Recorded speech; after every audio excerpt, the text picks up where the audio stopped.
Thanks everybody for joining us today.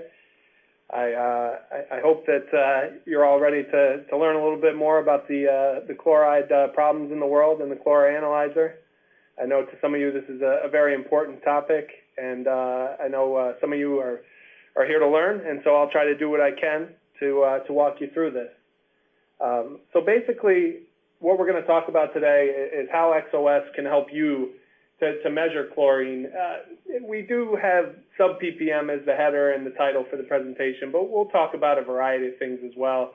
It's just that, with XOS in our instrumentation, our precision, our limited detection is one of our strong suits, and so we will try to touch on that as well. So most of you are already aware of this, but one of the major issues in the refining industry today is corrosion. And I know this doesn't apply to all of you, but for those of you who it does at the refinery and at the test lab helping the refinery, the precise determination of chlorine or chlorides, organic and inorganic, is very important in the industry, obviously. And any chlorides that get into the system and get through the desalter and past other points in the process and down to the finished products, at any place during the process, they can really rear their heads and become an issue as far as corrosion goes. As you know, at the refinery with distillation, with high pressure, high temperature type of things going on, when you have stuff like hydrochloric acid, things can get hairy really quick. So, we've done a lot of work with industry over the last 5 or 7 years on this particular problem, and basically where we're at now is we're just trying to get better and better at it. So one of the main factors for this, and again, I apologize if some of you already are well aware of this stuff, but it's the changing crude sources in the world. You have your opportunity crudes out there that are costing 5 to 30% less. And they provide a refiner with the ability to increase their margins, right? And so what XOS would like to be able to help you to do is help you to understand those crudes better. Some of these crudes are coming from underneath the sea, they're coming from the shale plays, they're coming from upgrading from tar sands. I mean, the chloride content can vary wildly when it's sold on the open market. Chloride content is known in some cases, but it's not always. And it's not always an accurate representation. So by the time it gets down to the refiner, understanding what they're putting into their system is critical. And if they can better understand it before they even put it in and get ready for that, then it can help to save them money, and it can help save money. It can help with safety, and it can help with any maintenance issues that may occur further downstream. And just some basic numbers. There is an expected increase in crude mix by 2017. And that'll result in a savings for the average refinery. So it does behoove refiners to move this way as long as they're set up to run these crudes well. Down at the bottom here, this isn't necessarily relevant about the catalyst poisoning, but you do see that corrosion events resulting from the undertreatment of chloride in crudes can cost millions of lost revenue annually. The number varies. I don't know specifically how much it is. Everybody says millions. Some people say hundreds of millions. It's a lot of money. And while XOS is just a small piece of that problem solving, we'd like to think that we do add value in that arena. So I'd like to begin talking a little bit about the technology behind the XOS analyzers. And to some of you XRF experts, you can put us on mute now and just do something else. But for those of you who don't really understand XRF and how it works, basically what we're doing is we're taking an X-ray tube and a sample and a detector, and we're using the fluorescence that comes off that sample from the X-rays hitting it to give us a concentration based on a calibration curve. And so over the years, XRF isn't a new thing for sure. It's been around for a long time. Originally it was probably more prevalent in a research lab, and then it became an option for refinery labs and test labs. And then at some point, over the last 10 or 20 years, 25 years, XRF became something more commonplace even at the terminal lab, where you have a less trained operator. So the benefits of XRF, no combustion. Obviously, this is a big thing as far as being a non-destructive process. And not requiring to have a large furnace or anything to combust your sample. at a very high temperature. No wet chemistry involved. Again, you're just really putting a sample in a cup and measuring it. Very straightforward technique. Low maintenance. Now, this doesn't apply to every XRF analyzer, but in the area where we play, we are very low maintenance. And if you guys have used our analyzers before, which some of you have, because I know who you are, you will understand that running a Cindy or a Chlor analyzer is easier than working your cell phone. You plug it into the wall, you turn it on, you hit some buttons to get to the measurement screen, and then you run your sample, and 5 minutes later you get a result. And then cutting-edge optic technology. Again, this doesn't apply to all XRF, but in our case, this is a very important factor. Our company name is X-Ray Optical Systems, which we've shortened down to XOS.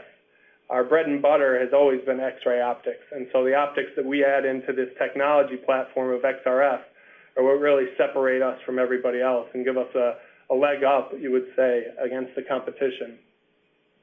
And then finally, it's fast, precise. I mean, again, for those of you who have worked with the analyzers, it's not rocket science, and at the same time, while it's a simple analyzer to use, it still delivers a performance and precision of something that may be a larger XRF research-grade instrument that you would use in a research lab, rather than something out in the refinery where you're getting down and dirty. So, and again, little to no sample prep.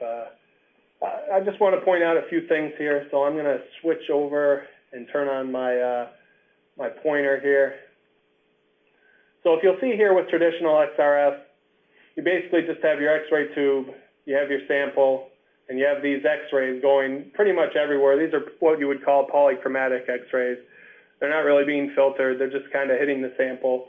And then where they're hitting the sample, what's coming off of it is X-ray fluorescence. So what's happening there is, if you remember your atom model, when you had electrons and the little valences around the atom, these electrons start to move, and they shift from one valence, one ring to another ring. And when they do that, there's an energy that gets released. And so when that energy is released to move them from ring to ring, there's a detector on the back end that's helped picking up that energy. And you can see here in this diagram that there's a number of different colors. So what we're trying to show you here is that on the incoming, it's not a focused X-ray. It's multi-energy. It's kind of scattered and hitting the sample. And on the back end, the fluorescence that's coming off is not focused either. It's just kind of all coming into the detector at once. So if you were to use this setup for a basic XRF instrument, say, you would be able to accomplish some level of measurement, and you would get some numbers, but when you're talking about sub-ppm or even below 50 ppm for light elements like chlorine and sulfur, it's just not readily achievable without some technological advance. Let's look at the next one here. And so, like I was saying, so that's your typical energy dispersive setup, like we looked at on the previous slide. X-ray tube into the sample, back into the detector. You can see here on this little graph on the left that below this peak there's a large amount of background. And so that's what you're seeing when it's coming off the X-ray tube. You're getting an energy peak, but you're also getting all this background. You're getting some scatter in there. So you're not really focusing it very well. And then over here, you'll see that when you do get to the detector, you do get peaks for sulfur and chlorine, say, but you're still dealing with this large amount of background underneath where I'm running the pointer here. So you still have to accommodate for this big mass of background. And so the peaks you're going to see are much higher. So, with just this type of a setup, you're going to see things like, 50 to 100 ppm well, but if you wanted to see 5 or 10, you would be hard pressed to do it there with a traditional EDXRF setup. Now, there have been advances in the past years as far as using optics for a traditional setup, and what you would do there is use an optic at the front end to focus that X-ray into a monochromatic type beam, which we'll get into a little later, but they are using that on our current analyzer called the Maxine, and I know other of our competitors are doing a similar thing where they're trying to reduce the background on the front end and make it a clean peak of energy, so when it hits the sample, it's a much better clean monochromatic beam source that gives them a much better resolution on the back end. And the next type of XRF I'd like to speak about is what we would call wavelength dispersive XRF. This is more traditional wavelength dispersive technique. So the Cindy or the Chlorine platform would fall under wavelength dispersive, but we do add further advances, so we aren't technically the exact same. So what you can see here is you have an X-ray tube. Out of that X-ray tube, you have a polychromatic beam like we talked about, and that polychromatic beam is hitting the sample. But on the back end here, you can see where with large WDXRF, traditional WDXRF, they're using things like filters, crystals. They're using pieces on the back end to kind of isolate certain wavelengths of energy and just separate out what they would like to see. But the problem here is that you're still using a scattered beam on the front end, and you're actually using a very high-powered source here too. So that X-ray tube can be up in the kilowatt region, you know, anywhere from 1 to 4. I think even some of them maybe as size 10, but they're very high-powered X-ray tubes. And what's happening there is they're trying to get as many counts as possible out of this system. So by the time they go through these filters, they still get good peaks. You can see here, they do get good peaks. They get a little less background, but they still, what they're doing is using a higher powered tube to push this peak above the background. And then on the back end, they're trying to get a clean peak by using these crystals, these filters. And in some cases, there can be multiple crystals. They can move, you know, just things that add more complexity to the instrument.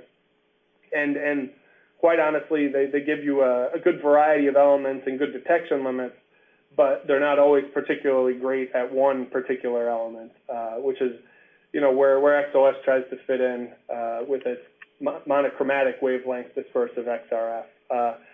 So we call this cutting through the noise. It's kind of been our tagline lately for our marketing stuff.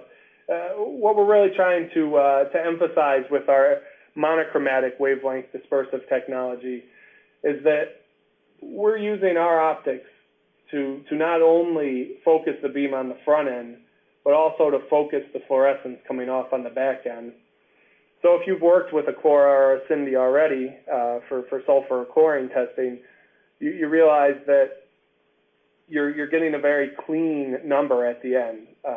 Because on the front end here, we're taking what would be a polychromatic tube, a polychromatic X-ray source, and we're focusing it through a first optic here. And that optic is a doubly curved crystal. And so what that does is it's in there and it's curved at the right angle.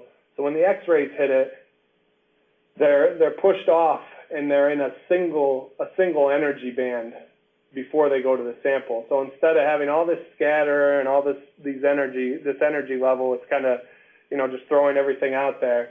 It's very focused. It monochromates. And so when it hits the sample, you can see here on this graph, very clean peak of energy, very, very clean, hitting the sample, just trying to stimulate that fluorescence for certain lighter elements.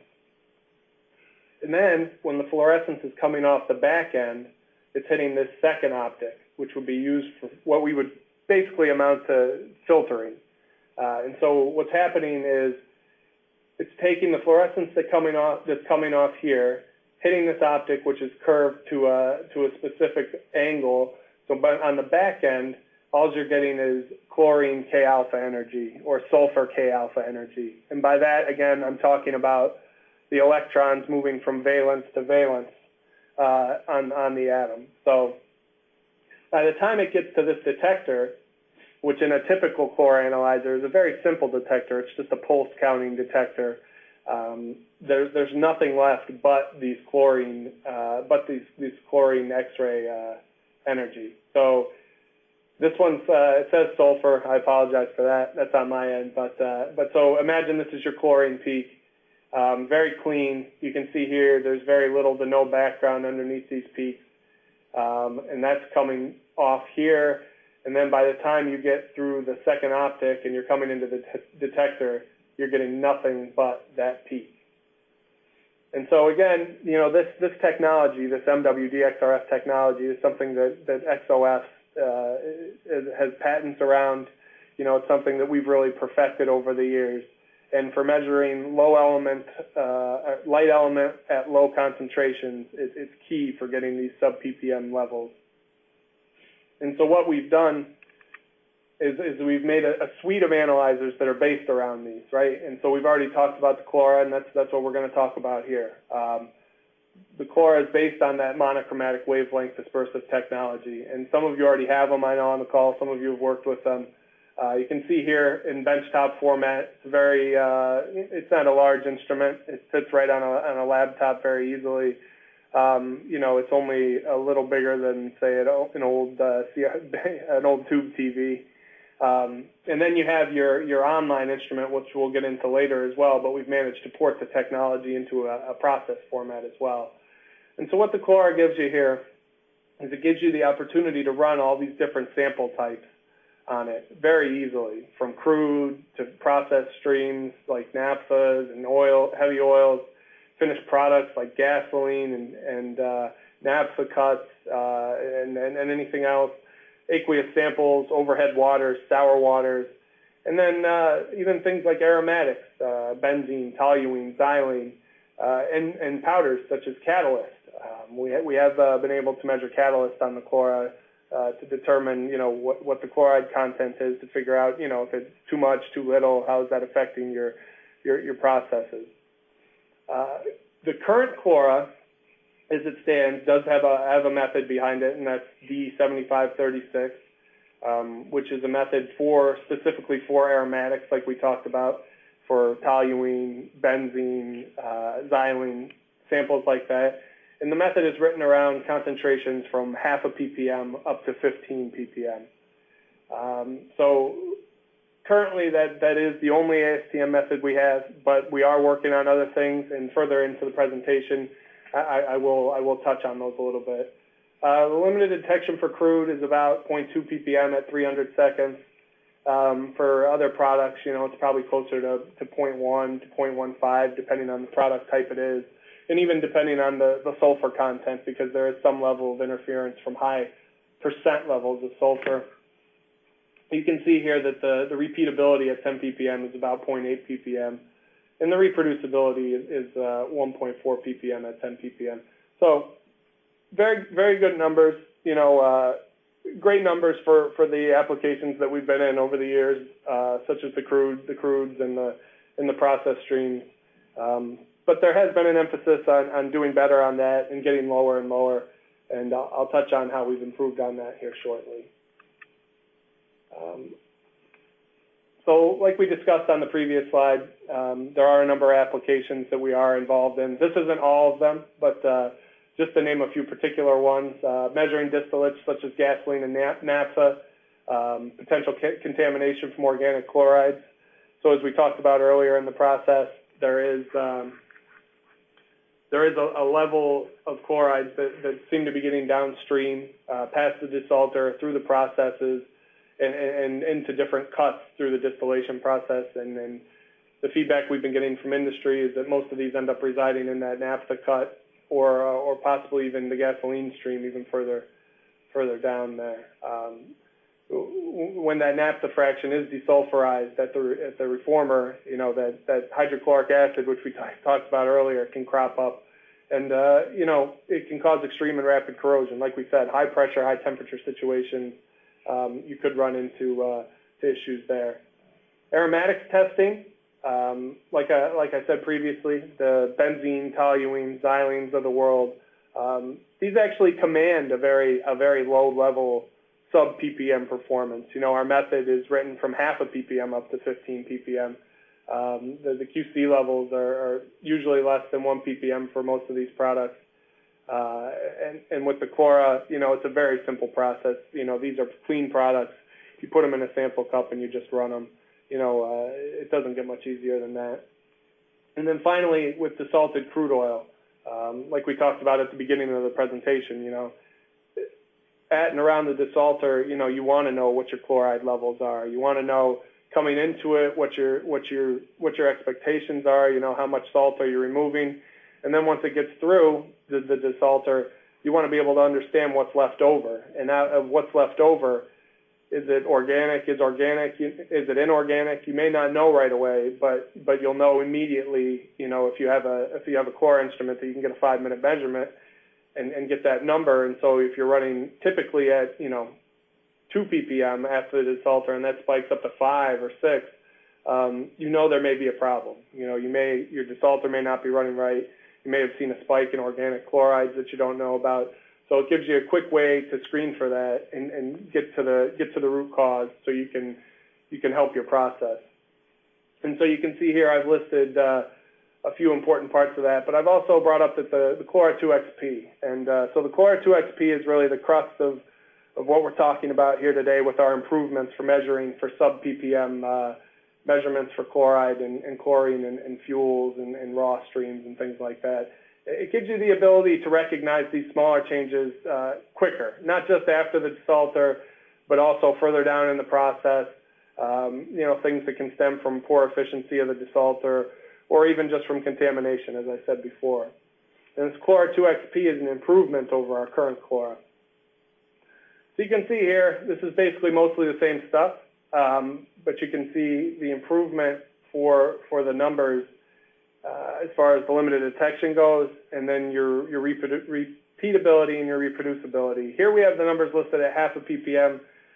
What we're really trying to stress here is that with the improved LOD of 0.07 ppm at 300 seconds, we can achieve a much tighter statistical precision at low levels, even at 0.5 ppm, and it's gonna help you out across the board, not just at 0.5, but even if you're measuring at 5, the numbers are going to be tighter. If you're measuring at 3 ppm, the numbers are going to be tighter, and it really gives you an advantage when you are already looking around 1 ppm and you want to have more clarity, or you were trying to measure at say 1/4 ppm on the old chlora and you just couldn't quite get there consistently, and so we got feedback from the field. You guys talked, we listened, we made improvements, and then I'm going to talk about what we've done here a little bit.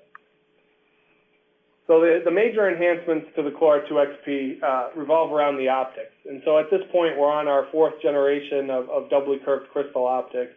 My legal department says I can't say too much about them, but basically what happens is that the more counts you get, the better your statistics are going to be, and the lower your limited detection is going to be. And so what we've done is we've improved the optics. We've kind of beefed them up a little bit. We've changed the configuration and given the system more counts. And by giving it more counts, we've dropped that limited detection down and increased the precision. And that's very well suited for low-level measurements due to that enhanced sensitivity. And there was no need for us to change the X-ray tube in it. Really, using these new optics, we use the same tube, and we're getting better performance out of it. So you don't have to worry about us putting a higher-powered tube in it that'll cost more money for you to replace down the road, that'll run hotter, and any of these factors. We're using our core technology to improve the instrument without passing anything on to the customer as far as more maintenance or higher maintenance costs. The second thing we did is to put a silicon drift detector inside of the analyzer. These are pretty standard across the XRF industry these days. You'll see on many spec sheets for multi-element analyzers, single-element analyzers, research-grade equipment, that people are switching over to these higher-powered, lower background detectors. They're much more efficient, and they give you a much cleaner signal. So if you remember in the previous slides where I talked about on the back end for the regular chlor, we were just using a standard pulse counting kind of detector. What we've had to do here to get that lower limit of detection is improve this detector to basically what's current technology. I wouldn't call this a leap in technology by any means, but it is an improvement over the older chlor for something that people are already using in other XRF instrumentation. And then the final enhancement we've added, is the automatic sulfur correction. So again, we got some feedback from the field that, with XRF, there is a level of correction needed for samples with high sulfur content. Now I know, for things like aromatics, this isn't going to come into play, but for those of you running crude oils, being able to automatically account for that sulfur level is a great add-on, and I know there's there's already people doing it, so we're getting to the party now, but we think we found a great way to do it, and we think it'll really benefit you long term.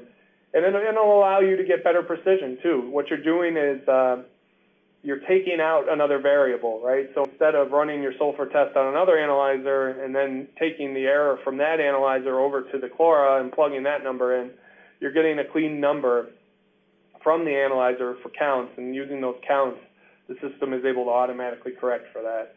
And so you can see there, we're using that new detector. We're using another channel on that to pulse for sulfur. We made some improvements to the optics so we can get a little bit higher of a sulfur reading simultaneously, and we added that algorithm to remove the high sulfur interference. And it really just comes down to a button on the screen to turn that on and off. So, I mean, really, a lot of people would probably just choose to leave it on all the time. So, but if you've used a Cindy or a Chlora before, you know that our interface is very simple. It really is all about just tapping buttons and getting what you want. So with this sulfur correction, that's really all that you need to do.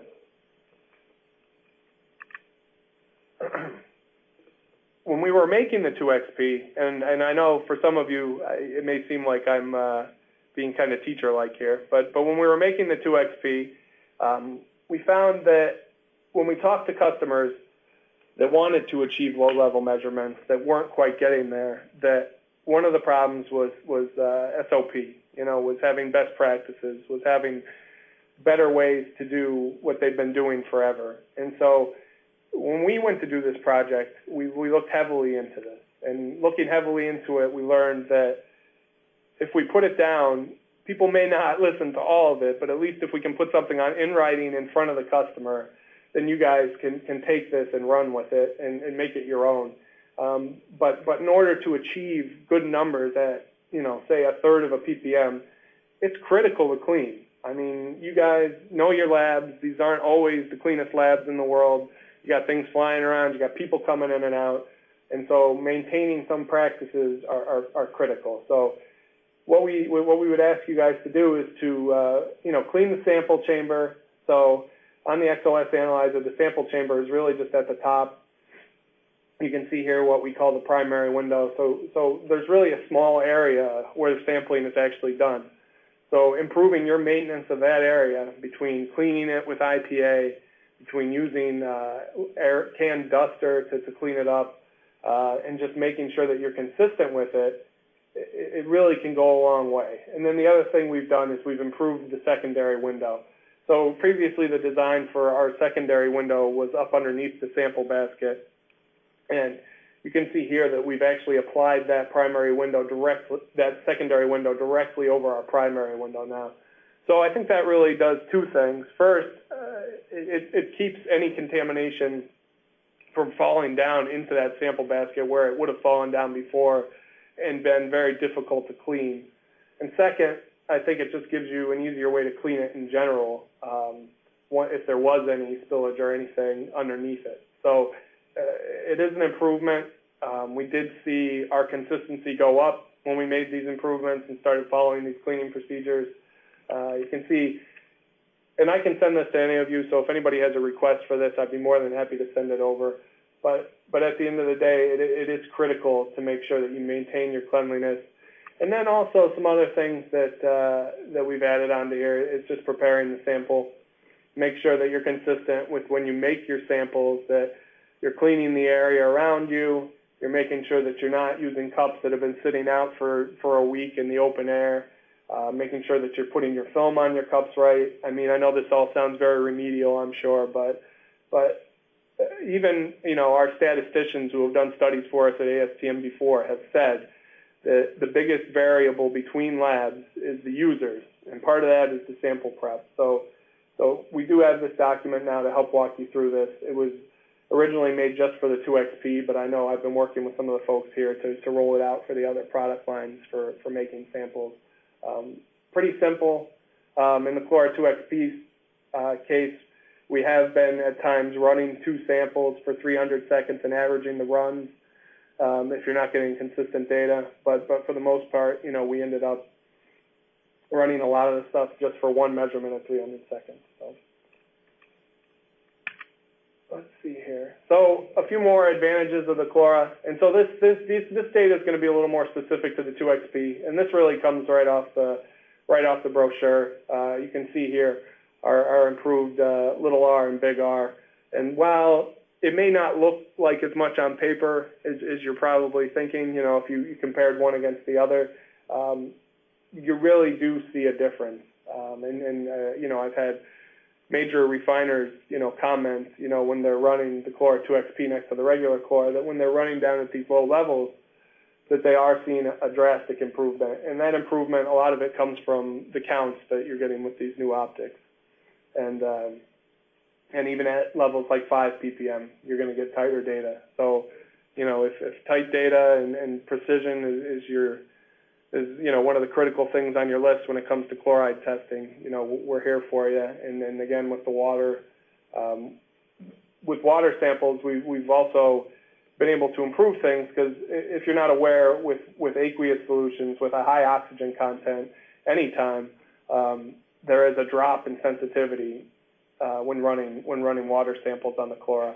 It's still very easy to run, but you would have to have a different calibration curve or use a correction factor. You'll still have to do that, but with the improved amount of counts, we're actually improving the precision for the water measurement and lowering that LOD as well. So if you're looking at aqueous samples, you know, you're looking at a limited detection now of, say, 0.5 ppm.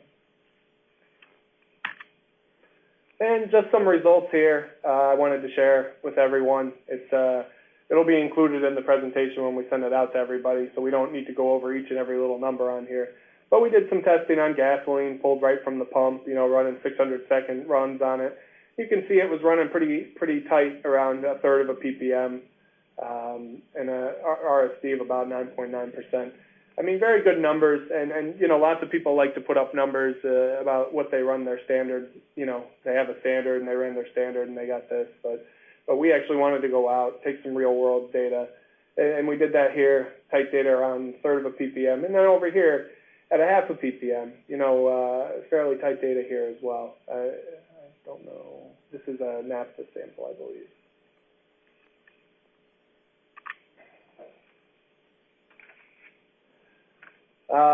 One more set of measurements here, just to show that we're not all about the finished product. We did some work with some heavy oils, some heavy gas oils that were down around the 1 ppm kind of region. Again, just a nice set of data to look at. You know, I know it's not all that exciting, but 20 runs here, you know, you got an RSD of 2.78, you know, standard deviation of 0.03 on a 1.4 roughly sample, real world sample, just put it in and measure it. Next, I do just want to talk a little bit about what we can do for you on the process side of things. We do have a Chlora online instrument, which we have had for three years now, I believe it's been. It's based on the same platform as the regular Chlora. You know, you're getting an LOD of about 0.2 ppm, 0.5 ppm in aqueous solution. And what we're doing here is a continuous measurement. So if you wanted to put this thing out in your process somewhere, you can install it around the desalters, around you know, around where your naphtha feed is, any of these places, and get good consistent chloride measurements at low levels. And it gives you the benefit of not having to walk it into the lab every time. So if you did have a case, and I'll just skip to the next one quick, but I may go back to the next slide. I reserve the right. But so to set up a Chlora online, you know, one of the things we're thinking is to set it up around your desalter, right? And you can see here in this diagram that optimally, you know, it'd be nice to know what's happening post-desalter as well as what's happening, you know, before it comes in, what the raw is. And so maybe being able to give you some type of balance there to figure out what your desalting efficiency is, you know, what you need to be doing to treat, you know, your crude oil as it's coming through the desalter. I know, you know, we've been speaking to a number of chemical treatment companies over the years, and you know, what we've heard from the industry is that there's a want to know this type of stuff, and there's a want to know these kinds of details in real time, and you know, we'd like to think that we can provide a solution for that. And like I said, so with our online instrument, what we're doing is we're continuously flowing the sample through what we would call a dynamic window module. You can see this here bolted onto the side of the analyzer. And what's happening here is the sample's flowing up through. There's a sample film in here. It's that little yellow slit in there. That's a piece of Kapton film. The sample's constantly moving by. It's getting hit with X-rays, just like the earlier slide of MWDXRF I showed you. X-rays coming out of the source, into the first optic, hitting the sample, coming off the sample into the second optic, and down into a detector. So same basic principle, just gives you a continuous measurement, which I think is a very nice feature. Just some quick data here, at about 3 ppm, very tight data between 3 and 3.5, I'd say. It doesn't really creep up much more than that. And this is desalted crude oil. Another desalted crude here, around 5 ppm or so. The trend, what you're seeing here on the red line with the red data is the actual 5-minute measurement, and the blue is a 15-second trend measurement. So you can actually detect major upsets much quicker than a 5-minute measurement. You could detect them within 15 to 30 seconds if you were paying attention to what that trend was doing. So. I did want to talk briefly as well about the AccuFlow technology. It's a concept that we came up with from our online instrumentation that in the lab, there are opportunities for some of these samples to settle out. Heavy crude oils, that have a high salt content, with those salts, as the measurement runs over time, they'll start to fall out of the solution and down towards where the X-rays are actually hitting it, giving you kind of an erroneously high measurement. And what we've done is create this AccuFlow technology, and I'd like you all to watch just a brief video on that. And if you give me a second here, I'll pull that up.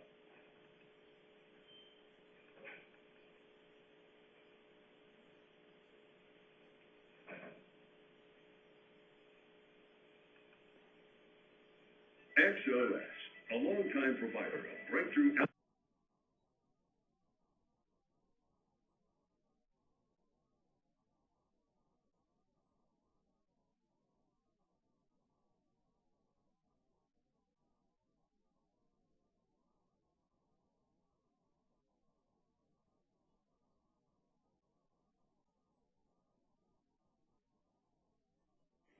Combined with XRF, new AccuFlow technology allows for measurement of continuously flowing samples, the next generation in benchtop analysis.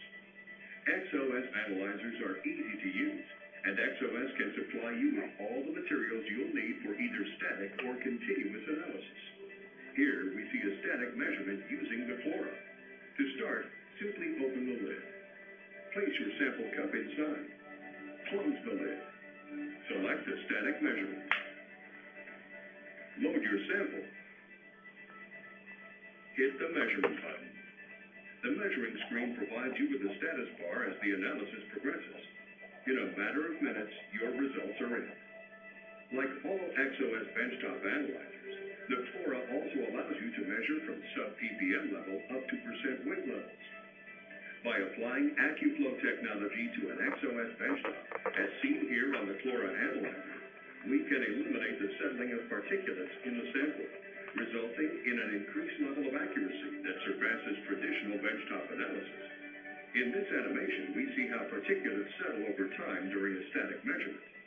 Here we see how AccuFlow eliminates particulate settling effects by giving you direct measurement of crude streams as they exist in the refinery. To prepare to use AccuFlow technology, simply assemble the AccuFlow kit provided for your XOS benchtop analyzer. After you assemble the syringe, draw back the syringe's plunger and take in your crude oil sample into the syringe. After opening the lid to the analyzer, place the filled syringe inside and lock in place. Close the lid, then select the button for measurement. Similar to the static measurement process, a summary screen provides you with a status bar to track the progress of the analysis. In a matter of minutes, the result is in. The Chlora is just one of a full line of benchtop analyzers that can be equipped with AccuFlow technology to eliminate the settling of particulates. At XOS, we believe that better analysis counts. Innovative X-ray fluorescence technology powers the detection and precision capability of XOS analyzers. and the ease of use and reliability of XOS analyzers enable their operation in tough environments, from mobile vans to refineries, plants, and pipeline terminals. To find out more about AccuFlow technology and XOS's full line of analyzers, visit our website or contact an XOS field expert today.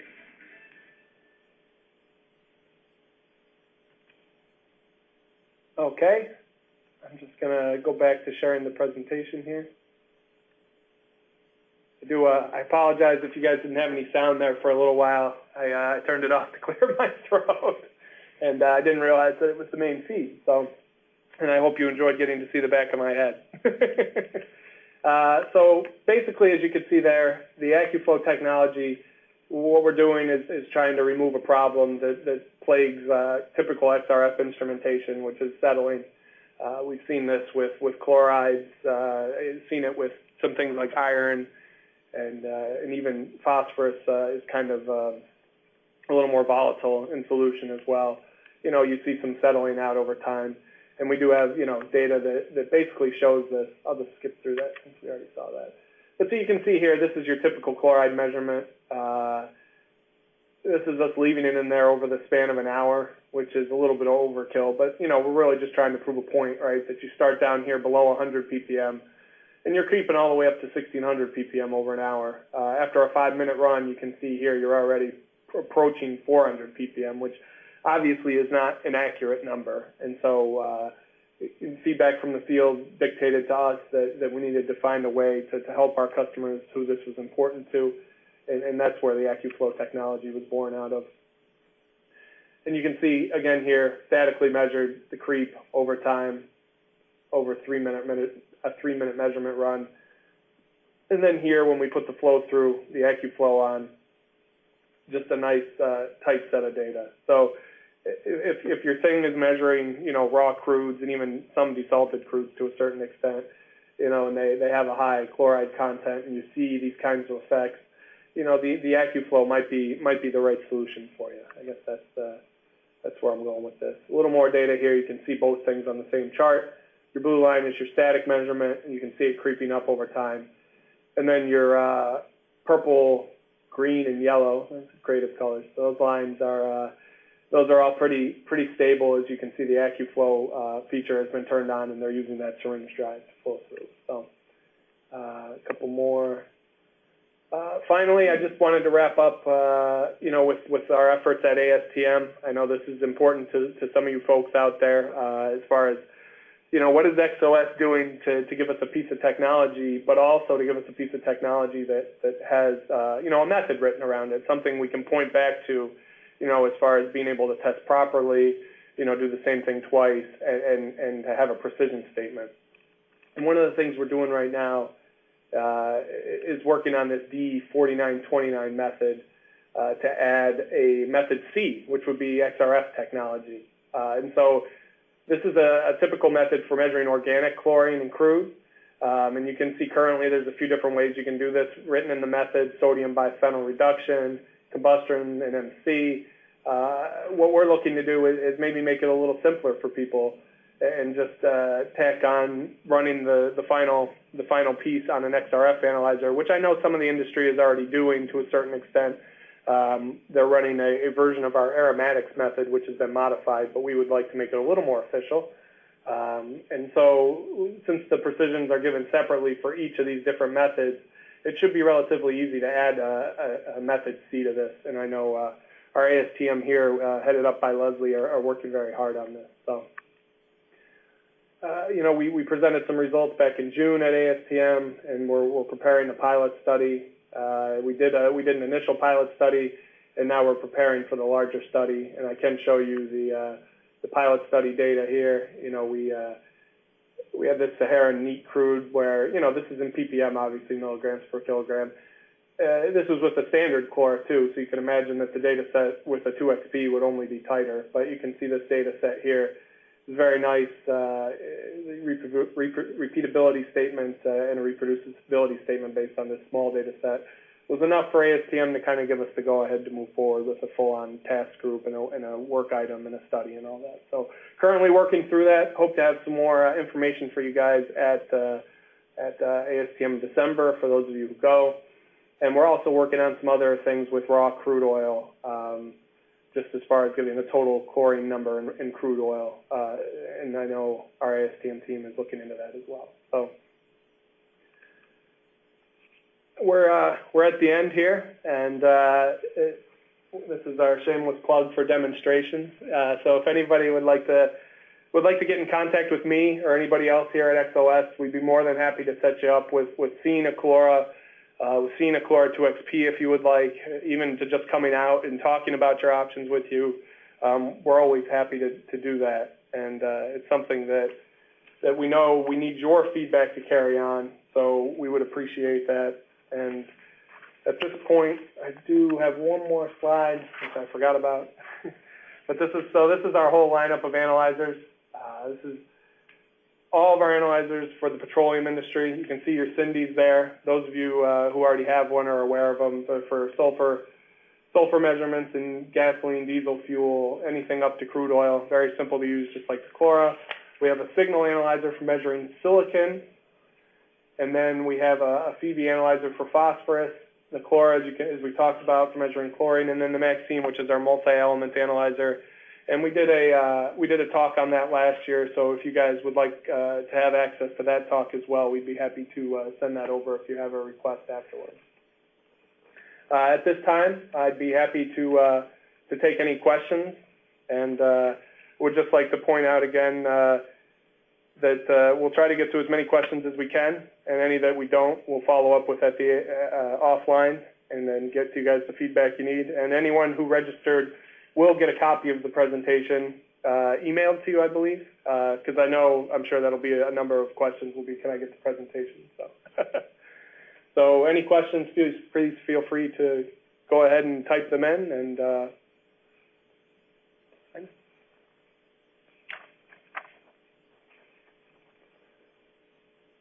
all right, so just looking at a few of the questions here.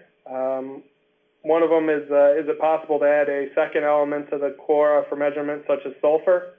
You know, that's kind of a long-term question. It is something that we're looking into. Obviously, now that we can do sulfur correction on the Chlora, we can get somewhat of an idea of the sulfur content in the sample, but we're not quite to the point where we can be reporting out both elements at the same time. It is something that's in the roadmap for the future, though, so stay tuned with that, and we'll try to get there. You know, obviously, we would like any of your feedback on which elements would be beneficial besides sulfur. You know, if you had an analyzer that did chlorine and phosphorus, say, or anything like that. And just any elements you guys are generally interested in, we're always happy to hear about. All right, let's see what we got. What else do we have here?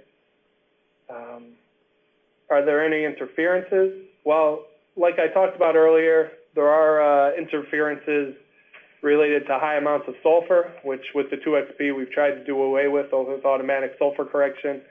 And then there is an interference from high levels of oxygen, as I stated when we talked about the aqueous samples. And that can be gotten around either by calibrating for it or just applying a correction factor, and we would be happy to supply tables or anything that you may need if you need a correction factor for any particular samples you're running.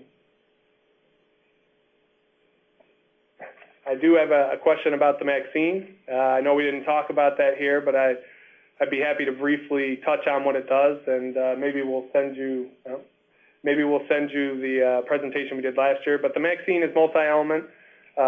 It does about 30 elements of interest to the industry. Typically, are low-level nickel, vanadium, iron, calcium, zinc. You know, it can do sulfur and chlorine, but not to the levels that a Chlora or a Cindy can do. It just suffers with the light element performance. So it's a nice analyzer for crude oil testing and lubricants testing, you know, when it comes to a multi-element analyzer. But for low-level precision, you're still looking, for chlorine, you're still looking at a Chlora analyzer. Is there an effort to use the Chlora to look at organic chloride or non-extractable chloride directly in crude oil outside of efforts with D4929?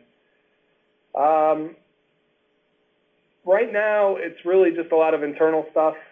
It's not something where we're actively working on that, but we do have some applications chemists here, and we'd be happy to talk about that with you offline.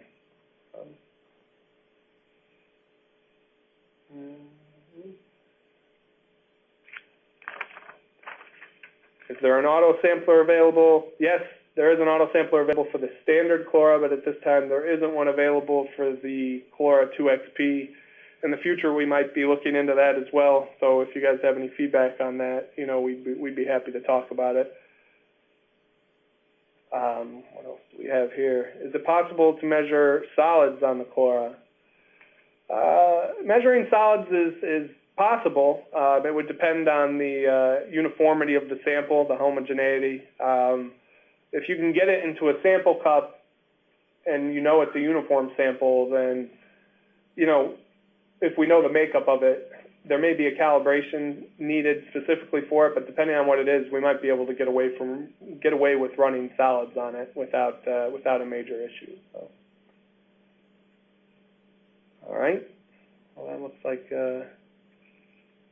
about all we got. So, again, thank you everybody for participating. I would like to say that you know, these things are always good for me because I always learn a lot from you guys afterwards when I get your phone calls and emails.